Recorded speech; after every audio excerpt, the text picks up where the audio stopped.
ये इनके खिलाफ कोई बोलने वाला नहीं है। इनके खिलाफ जो बोलता है उसका हाथ पैर टूट जाता है या तो उसकी लाश तक नहीं मिलती। इनका ये आतंक है और कोई भी खड़ा होकर इनके खिलाफ जो है बोल नहीं सकता। 2021 में मैंने इनके खिलाफ FIR कराई। उसके बाद ये जेल चले गए। जेल से छूट के आते हैं, आते ही जो है धमकियां फिर धीरे धीरे करके स्टार्ट हो जाती हैं।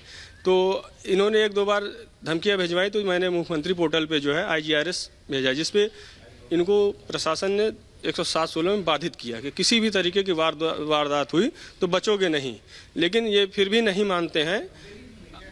7 तारीख को जो है पिछले महीने जो है मेरे ऊपर दोबारा फिर से जानलेवा हमला कराते हैं। लेकिन मैं किसी तरीके से अपनी जान बचा करके क्योंकि मैं अपने घर के बगल की ज़मीन में मेरा एक कमरा बना हुआ उसी में बैठा था, जिसमें दोनों तरफ दरवाज़ा है। एक तरफ से दरवाजे से ये लोग इनके गुर्गे जो है उबैद जैद के जो जिनको भेजा था मारने के लिए, वो जो है एक दरवाजे से घुसते जैसे ही इनको मैंने देखा मैं दूसरे दरवाजे भाग आया अपने घर की तरफ। बिल्कुल जस्ट बगल का मामला है, 10 कदम का मामला है ये।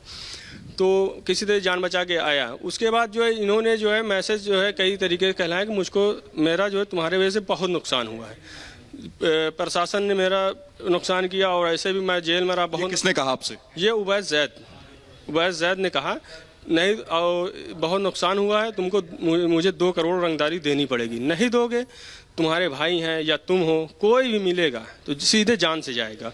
और इनका आतंक आप पता कर लीजिए, इनके आतंक में कोई कमी। इनके पिताजी जो है 2002 में बस जलाई गई थी, अतीक अहमद के तरफ से ही इनके पिताजी थे जो इनको पुलिस ले भी गई, पकड़ के भी ले गई थी, ये जेल भी गए थे।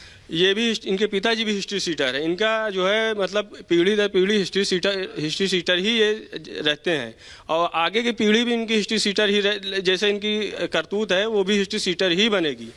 और ये जो है सुधरने वाले नहीं है। ये तो योगी जी सरकार का हाथ जोड़ के निवेदन है कि हमारी सुरक्षा की जाए। योगी जी सरकार जो काम कर रही है, मिट्टी में मिलाने के जो काम कर रहे हैं, इससे बेहतर सरकार, मेरी उम्र 30 साल है, 30 सालों में तो मैंने नहीं देखा है जो कि इनको जो मिट्टी मिलाने में काम कर रही, इससे अच्छी सरकार को मैंने नहीं देखा है। और जिस तरीके से उमेश पाल जी को दौड़ा के मारा गया, एक खौफ बना हुआ है क्योंकि वो वकील थे, एक वकील को मार दिया गया है और रोड पे खुलेआम मारा गया है। ये इस हादसे से जो है सब डर गए हैं। क्या अगर बात करें कि आपसे कभी पहले भी रंगदारी मांगी गई है, आपको पहले भी धमकाया गया और किस माध्यम से? क्या केवल परिजन को बोला गया या फिर आपके सामने आकर के उन्होंने धमकाया आपको या फिर मोबाइल के जरिए भी आपको धमकी दी गई? ये व्हाट्सएप कॉल से जो है धमकी दी गई है और ये बहुत ही शातिर हैं। ये एक अभी बीच में जो मैं ज़मीन पे खड़ा था तो एक किसी को भेजा था, नाम इसका उस वक्त याद नहीं है, वो कस्टमर बन के आया था।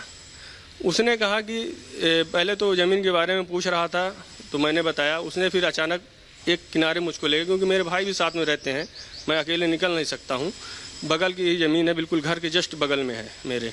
तो मैं गया तो वो अकेले में जाके कहता है कि मुझे उबैद जैद ने भेजा है और कोई मनोज कुमार श्रीवास्तव हैं उन्होंने भेजा है।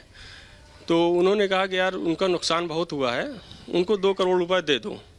नहीं दोगे, जानते वो लोग किस तरीके के लोग हैं, उनका काम ही, उनका पेशा ही है। क्या इस तरह की घटना या इस तरह की रंगदारी मांगने वाली घटना आपके साथ पहले भी हुई है या ये पहला दफा है? ये लगभग जो है जब से जेल से छूट के आए हैं किसी न किसी तरीके से ये जो है कंटिन्यू इनका जो है आतंक जारी है।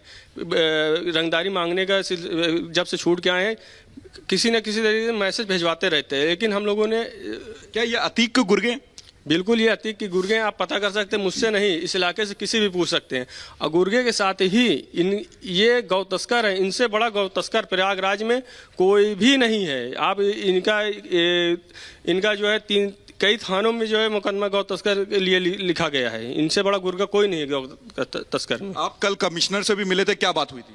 कमिश्नर साहब से मिला, कमिश्नर साहब ने आश्वासन दिया है, पूर्ण आश्वासन दिया है कि इनके खिलाफ सख्त कार्रवाई होगी और कानूनी कार्रवाई होगी और इनको छोड़ा नहीं जाएगा। क्या इनका खौफ पूरे गांव में है?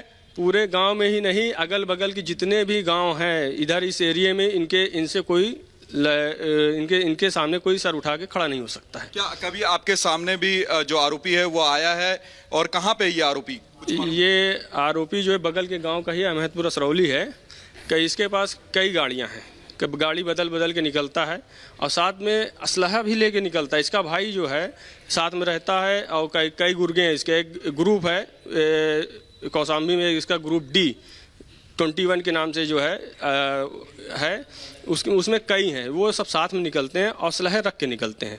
तो हम लोग रोड पे नहीं निकलते हैं। गांव में आप किसी से भी पूछ सकते हैं कि हम लोग घर ही पे रहते हैं और कैमरे के सामने रहते हैं, क्योंकि ये हर किसी भी तरीके की वारदात कर सकते हैं, मार सकते हैं, फर्जी मुकदमे में फंसा सकते हैं। इनका कोई भरोसा आप नहीं। बता रहे थे आप कई दिनों से अपने घर से बाहर नहीं निकले डर के मारे। जी बिल्कुल, मैं जो है लगभग जो है 2-2.5-3 महीने से घर से बाहर नहीं निकल रहा हूँ।